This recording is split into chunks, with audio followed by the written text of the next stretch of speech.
డేగ గరుడ పక్షి. ఒక జమీందారు గారికి గ్రామశిస్తు చెల్లించడానికి ఒక చిన్న గ్రామం నుంచి ఒక మనిషి వెళ్ళాడు.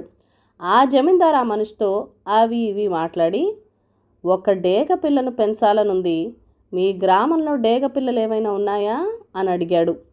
లేకేమండి, మా ఇంటి వెనకనే ఒక గుట్ట మీద డేగల గూడున్నది, అందులో పిల్లలున్నాయి అన్నాడు గ్రామస్తుడు. భేష్, నేను వీలు చూసుకొని మీ గ్రామం వచ్చి డేగ పిల్లను తీసుకుంటాను అన్నాడు జమీందారు.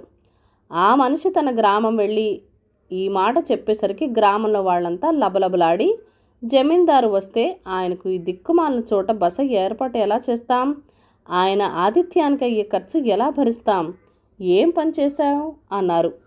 తాను చేసిన పనికి తానే విరుగుడు చేయాలనుకున్న ఆ గ్రామస్తుడు కొన్ని వారాలు పోనిచ్చి మళ్ళీ జమీందారు గారి ఊరు వెళ్ళాడు.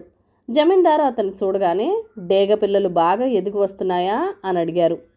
బాగా పెరుగుతున్నాయండి, అప్పుడే కృష్ణ అని అరుస్తున్నాయి అన్నాడు గ్రామస్తుడు.